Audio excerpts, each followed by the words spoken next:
ഇന്നുണ്ടാക്കാൻ പോകുന്നത് ചക്കക്കുരു ഉള്ളി കൊക്കവടയാണ്. അതിന് ചക്കക്കുരു നല്ലതുപോലെ തൊലി കളഞ്ഞ് കഴുകി വൃത്തിയാക്കി ഒരു കുക്കർക്ക് ഇട്ട് കൊടുത്ത് ആവശ്യത്തിന് വെള്ളവും ഒഴിച്ച് നമുക്ക് ഒരു 4-5 വിസിൽ കൂക്കിയെടുക്കാം. വിസിൽ വരുന്നുണ്ട്.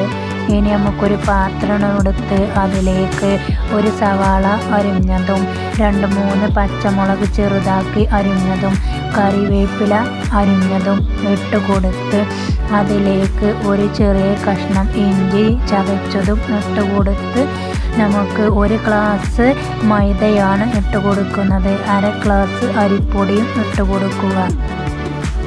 ആവശ്യത്തിന് ഉപ്പും ചേർത്ത് കൊടുക്കുക.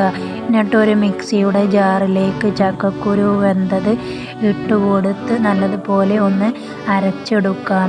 ഇനി നമ്മുടെ പൊടിയിലേക്ക് കുറച്ച് മഞ്ഞൾപ്പൊടിയും ഇട്ട് നല്ലതുപോലെ ഒന്ന് മിക്സ് ചെയ്യുക.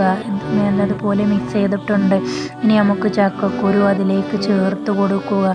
ഇനി ഒന്നും കൂടെ മിക്സ് ചെയ്യുക. ഇനി അതിലേക്ക് ആവശ്യത്തിന് വെള്ളം ഒഴിച്ച് നല്ലതുപോലെ മിക്സാക്കി ഇതുപോലെ എടുക്കുക.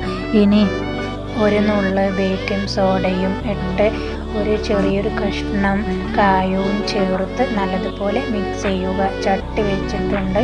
അതിലേക്ക് എണ്ണ ഒഴിക്കുക. ഇനി നമുക്ക് കുറേശ്ശെ ഇട്ട് കൊടുക്കുക.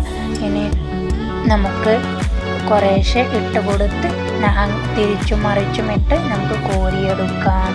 അങ്ങനെ നമ്മളുടെ സ്നാക്ക് റെഡിയായിട്ടുണ്ട്.